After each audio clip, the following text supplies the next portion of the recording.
السلام علیکم ورحمۃ اللہ وبرکاتہ۔ الحمد للہ وسلام علی عباده الذین اصطفى، اللهم صل وسلم علی نبینا محمد صلی اللہ علیہ وسلم، اما بعد۔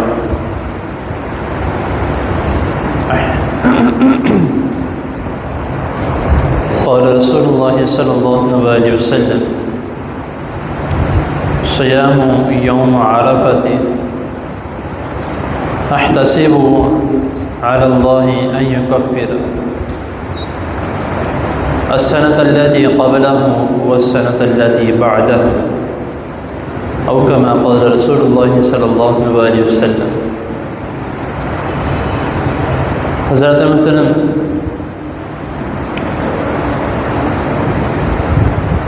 ہر سال یہ دن بابرکت دن آتا ہے اور ہر سال ہم یہ مسائل سنتے ہیں۔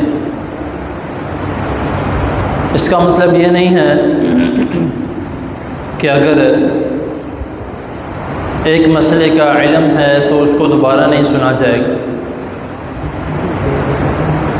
اگر اس کے متعلق ایک دنیاوی مثال دوں تو ہمیں یہ تو پتہ ہے کہ پانی کا ذائقہ کس طرح کا ہے، لیکن ہم بار بار پیتے ہیں۔ کھانا ہم بار بار کھاتے ہیں۔ کیوں کھاتے ہیں؟ کیونکہ وہ ہماری جسم کی ضرورت ہے۔ تو اسی طرح ہماری روح کی ضرورت ہے اللہ اور اس کے رسول صلی اللہ علیہ وسلم کی بات کو بار بار سننا اور اس پر عمل بھی کرنا، یہ ہماری روح کی ضرورت ہے۔ تو اگر کسی مسئلے کے متعلق ہمیں علم ہے تو اس کے بارے میں نہ سننا یا اٹھ کے چلے جانا کہ مجھے پتہ ہے، ہر سال سنتے ہیں۔ ہو سکتا ہے کہ کوئی ایسی بات ہو جو آپ نے پہلے نہ سنی ہو۔ کئی مرتبہ اس طرح ہوتا ہے، کئی علماء اس طرح کے ہوتے ہیں کہ کتابیں انہوں نے پڑھی ہیں، لیکن کئی مرتبہ کسی شخص کے کسی مسئلے کے پوچھنے کی وجہ سے ان کو اس حدیث کے متعلق بعد میں پتہ لگتا ہے۔ وہ کہتے ہیں کہ یار میں نے تو ساری کتابیں پڑھی ہوئی ہیں، یہ حدیث کب میری آنکھوں سے گزر گئی، مجھے تو پتہ بھی نہیں لگا۔ تو اسی لیے کئی مسائل اس طرح کے ہوتے ہیں جس کے متعلق سننا اور بار بار سننا وہ ہمارے لیے فائدہ مند ہوتا ہے۔ جس طرح کل کا دن یوم عرفہ، جس کو نوز الحج بھی کہتے ہیں، حج کا دن بھی کہتے ہیں، یہ بہت ہی بابرکت دن ہے۔ سارے سال کے دن ملا لی جائے تو وہ اس ایک دن کا مقابلہ نہیں کر سکتے، اس ایک دن کی فضیلت کو نہیں پہنچ سکتے۔ صحابہ کرام رضی اللہ تعالیٰ عنہم کہتے ہیں کہ نبی کریم صلی اللہ علیہ وسلم اپنی زندگی میں یہ روزے آپ صلی اللہ علیہ وسلم نے کبھی نہیں چھوڑے، ایک سوموار اور جمعرات کا اور ذوالحج کے پہلے 9 دن اور ایام 20 کے دن اور عاشوراء محرم کا دن، یہ روزے نبی کریم صلی اللہ علیہ وسلم نے اپنی زندگی مبارک میں کبھی بھی نہیں چھوڑے۔ اور اس کے بعد اگر نوز الحج کے متعلق یعنی عرفہ کے دن کے متعلق اگر بات کریں تو اس کے متعلق رسول اللہ صلی اللہ علیہ وسلم فرماتے ہیں کہ اللہ رب العزت پورے سال میں کسی بھی دن میں اتنا لوگوں کو جہنم سے آزاد نہیں کرتے جتنا اس ایک دن میں کرتے ہیں، اور اللہ تعالیٰ اس عمل سے اور اپنے بندوں کو جہنم کی آگ سے آزاد کر کے اس قدر خوش ہوتے ہیں کہ اللہ رب العزت جو ہے وہ عرش میں اب فرشتوں کو یہ بات کہتے ہیں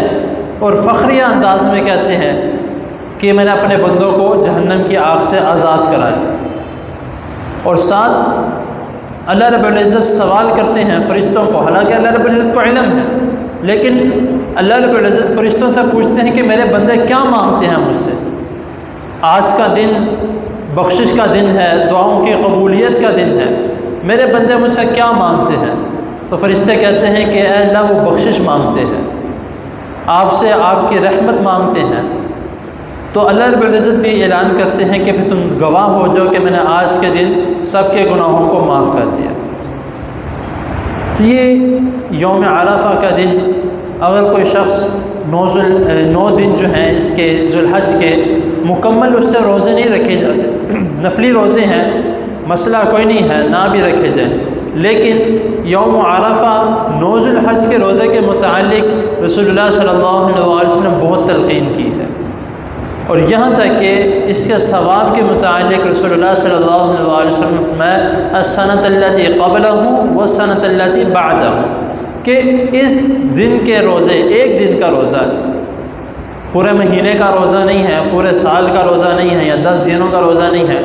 ایک دن کے روزے کے متعلق رسول اللہ صلی اللہ علیہ وسلم نے فرمایا کہ یہ ایک دن کا روزہ 1 سال گزرا ہوا، اور 1 سال جو آنے والا ہے 2 سالوں کے گناہوں کا کفارہ ہے،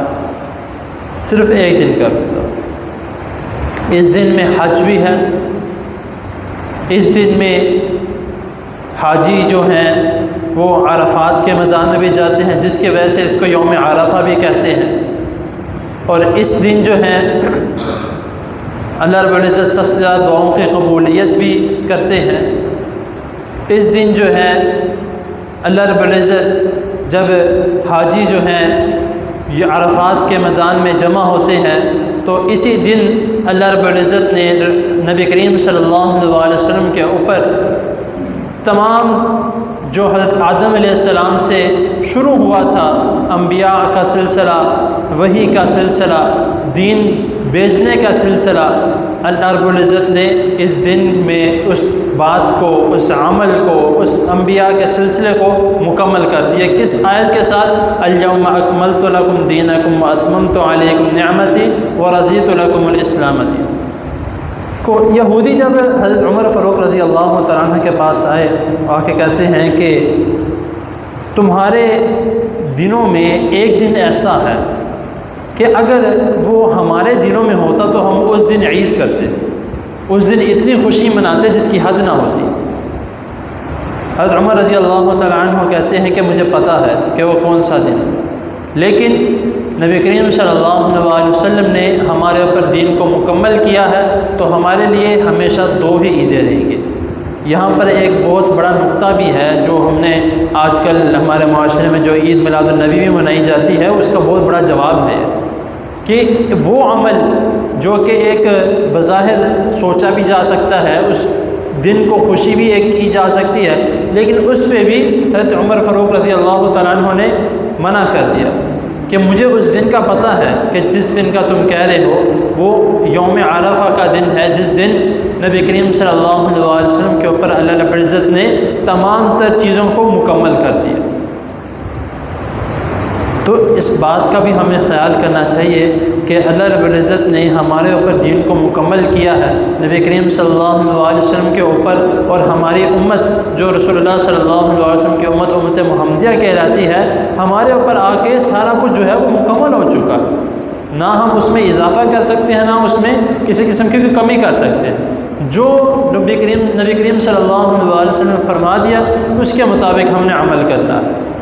اور الحمدللہ اس بار تو وہ ہمارے جو کئی سالوں سے اختلافات بھی چلتے ہیں کہ یوم عرفہ کا روزہ رکھنا ہے یا 9 ذو الحج کا روزہ رکھنا ہے، وہ بھی اس سال اللہ رب العزت نے اس کو اختلاف کو بھی ختم کر دیا۔ ایک ہی دن میں 9 ذو الحج بھی آ گیا اور ایک ہی دن میں یوم عرفہ کا بھی آ گیا۔ تو میں کہتا ہوں کہ اس میں کوئی لڑائی جھگڑے والی بات ہی نہیں ہے، کوئی اختلافات کرنے والی بات ہی نہیں ہے، کیونکہ حدیث میں یوم عرفہ کا بھی ذکر ہے، 9 ذو الحج کا بھی ذکر ہے۔ اگر آپ کو پھر بھی کوئی مسئلہ مسائل ہے، کوئی شک و شبہات، 2 دن کا رکھ لیں، نفلی روزے ہیں، ثواب ہی ثواب ہے، آپ 2 دن کا روزہ رکھ لیں۔ یوم عرفہ ادھر سعودی عرب کے ساتھ بھی رکھ لیں کہ وہاں کا یوم عرفہ ہے، تو اپنا جو 9 ذو الحج چاند ہے اس پہ بھی رکھ لیں، دونوں ثواب ہو جائیں گے۔ تو ان تمام چیزوں میں اختلافات پیدا کرنا یہ تب نکلنا شروع ہوتا ہے جب ہمارے اندر میں آ جاتی ہے کہ نہیں میں صحیح ہوں، وہ کہتا ہے نہیں میں صحیح ہوں۔ تو جب ہم اس بات کو تطبیق کے ساتھ چلائیں گے کہ نبی کریم صلی اللہ علیہ وسلم کا عمل کیا ہے، رسول اللہ صلی اللہ علیہ وسلم نے کیا فرمایا، تو انشاءاللہ تعالیٰ کسی بھی قسم کا کوئی لڑائی جھگڑا نہیں رہے گا، کوئی اختلافات نہیں رہیں گے۔ تو اللہ تعالیٰ کی حضور دعا ہے اللہ تعالیٰ ہمیں اس دن میں روزہ رکھنے کی توفیق عطا فرمائے، اور جو اللہ رب العزت نے نبی کریم صلی اللہ علیہ وسلم نے اس دن کو روزہ رکھنے کی جو اجر و ثواب ہمیں بتایا ہے، اس اجر و ثواب کو حاصل کرنے کی اللہ تعالیٰ ہمیں توفیق عطا فرمائے، اور ہمارے جتنے بھی گناہ ہیں، بڑے ہیں چھوٹے ہیں، اللہ تعالیٰ ہمیں ہمارے ان گناہوں کو اپنی رحمت کے ساتھ، اپنی شفقت کے ساتھ اللہ تعالیٰ ان گناہوں کو بھی معاف فرما دے۔ جزاکم اللہ۔